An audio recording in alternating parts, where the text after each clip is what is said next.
people started playing like 2 years ago, and now they're up $100,000. And then on the higher end of that, there's millionaires.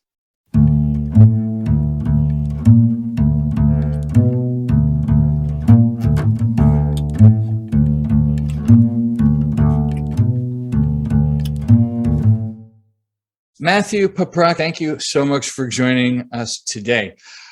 I am fascinated by what we're about to talk about. It is the world of gaming and the Venn diagram between it, NFTs, and the Metaverse.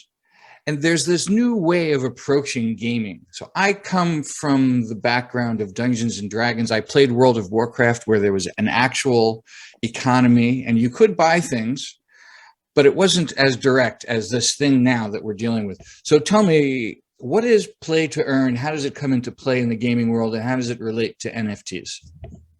Okay, so first, play to earn is basically a way to describe that you can play a game and earn money doing so. Like you mentioned, like there's the game like Pokemon card games, and Dungeons and Dragons and stuff, where you can trade these games in real life, or these cards in real life, and make money.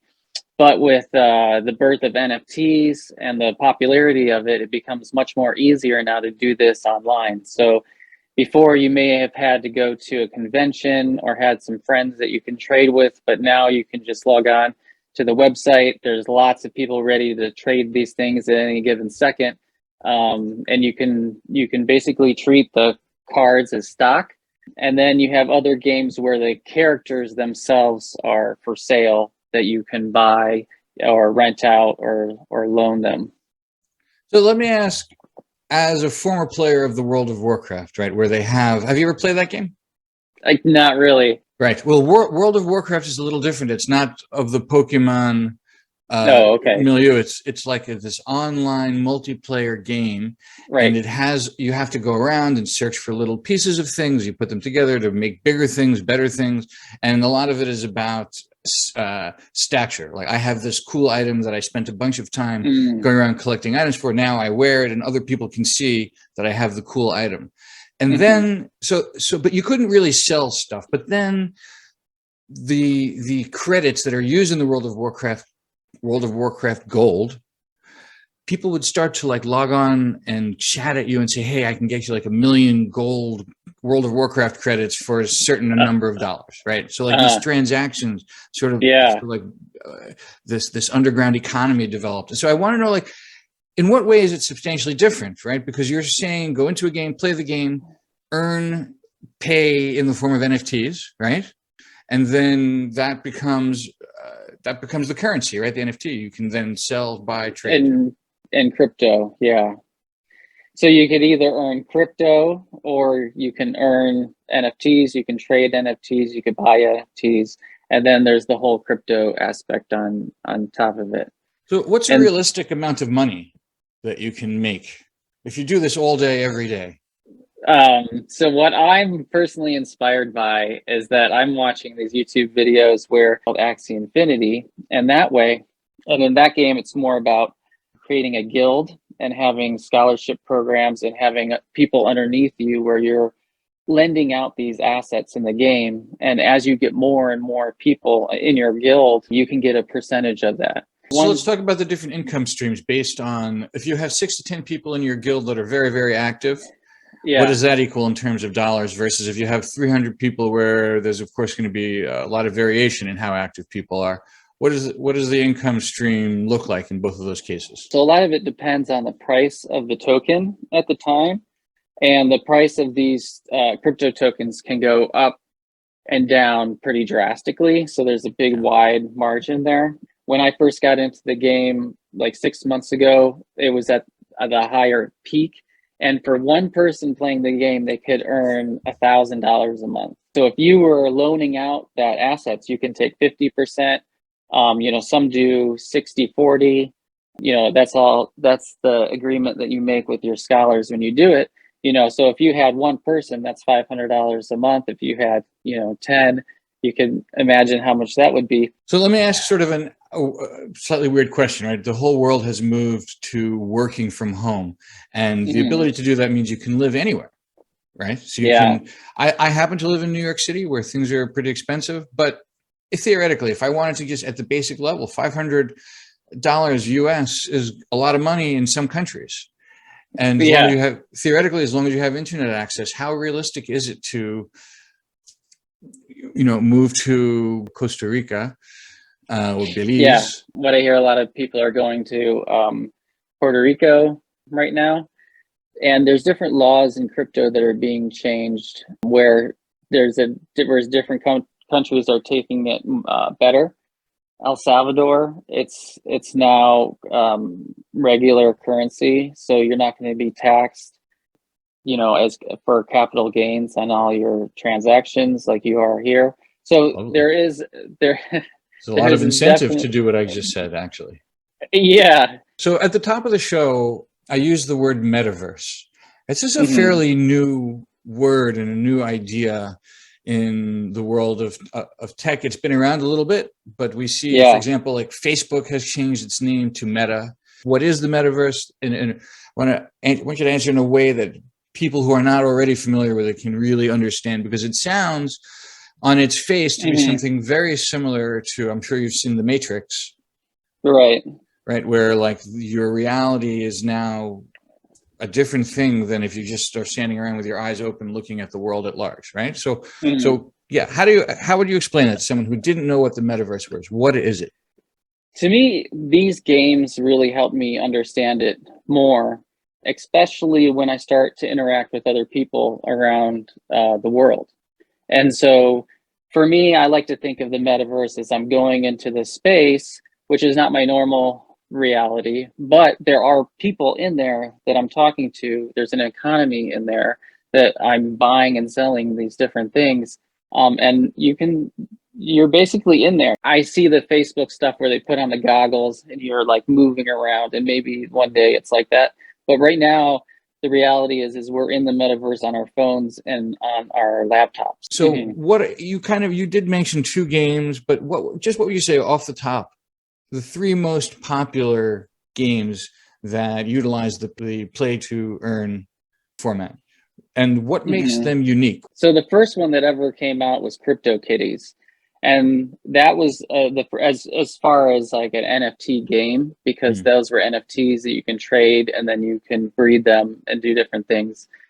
And then from that experience, Axie Infinity was born, and that was more of an immersive one where the NFTs moved, and then you can put them into the game and actually play. And then there was another game that I like that I mentioned before too, Splinterlands. And I talk about these because these were the more early ones that came into the scene. I wanted to know how fast you think this space is growing, this play to earn space. You're saying, it sounds like you're saying it's growing exponentially, but would you Right. elaborate on that? And also, as you do, maybe what if you want to become involved? What is the best way to pick yourself up and enter the metaverse and the world of NFT gaming?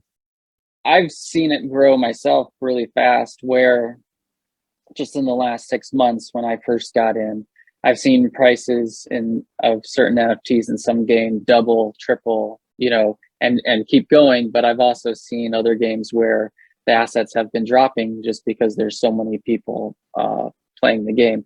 So my advice to anybody that's interested in this is, as they're coming into this, you might get really hyped up, like, oh, I've heard people made $100,000, into this game. People are becoming millionaires.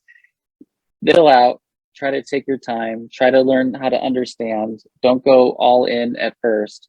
I would definitely recommend putting in the smallest amount possible, and that's why I like to recommend the game Splinterlands for that, because it can only cost $10 to start, where you can start actually earning crypto. It's very hard to earn a lot of money playing that way. Usually, these games are the more money that you put in, the more rewards you're going to earn, and the faster everything is going to snowball. So we hadn't really touched much on this, and I'm a little curious. There's a Venn diagram between virtual reality and the play to earn space and NFTs and gaming. So can you just talk about how virtual reality is a part of this whole Mm. picture, the whole scene?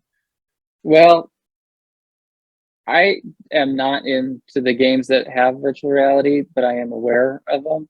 There's a one I know called NFT Oasis, where they actually have penthouses that you can buy in different cities, and I think they're going for more like the community aspect of having these like social interactions inside this like virtual environment. And I have gone to a couple virtual reality parties in Voxel, crypto Whoa, sorry, Voxel. sorry, whoa. Yeah, What is a virtual reality party? you're like this avatar in 3D space, and you can like tell it to do backflips or dance or whatever, and you can actually go around and chat with people and talk and say like, "Hey, what's up?" And there's like a little chat screen on the side. Nice. There's like giveaways. There's like real DJs in there. That sounds pretty trippy, like a whole new way of understanding the world around you and social interactions and friendships. It seems like everything has its digital counterpart. And Mhm. maybe that is part of the understanding of what the metaverse is, that all these elements of Yeah, your ordinary life can be in this digital universe. right. So and this leads me to my next and last question, actually, which is what's around the corner in gaming, NFTs, and Mhm. the play to get paid model? The biggest thing that I've witnessed that made me say, "Whoa, this is different than how things are going," is that recently there was a typhoon in the Philippines, and in the game Axie Infinity, I think it's like 80% of their players are from the Philippines themselves. So as soon as that happened, we lost a lot of players online, obviously because they couldn't play because the power was down. But immediately people came together and they were donating crypto and sending it for relief efforts within a weekend. Pretty cool. So the democratization of philanthropy. It's kind Yeah, it's which you may not expect from a game, right? From or Absolutely not. crypto It or seems quite yeah. surprising. Yeah. So the next thing around the corner, like I think, oh man, who knows really? But this was the first thing that made me go, whoa, this is different than everything. Like we're just getting started. Like I first got into art and NFTs, then gaming with NFTs, and I think that's going to continue the trend with music and tickets and all these other different things. But how that transforms those things and how that goes out into the world, we may not know. It could Remains to be, be seen. Yeah. A great yeah, mystery. Well, I want to thank you, Matthew, for joining us today. It has been really interesting talking to you, and I hope that in 6 months you'll come back and we can see where we are, because those things that are yeah. cutting edge today are going to be old hat in 6 months, right? Well, I plan on being in it. By the way, do you want Uh, to leave your information if anyone would like to reach out to you? They have questions about what next steps are, how to invest maybe, or any other reason you might want to have contact with our audience. Do you want to leave an email or yeah. website or something? Um, the best place to contact me through this is with Twitter, and my handle is Axie for Good. Yeah. All right, Matthew, thanks a ton. I want to wish you a wonderful rest of the weekend, and looking forward to chatting with you again. Great. Thanks for having me. My pleasure.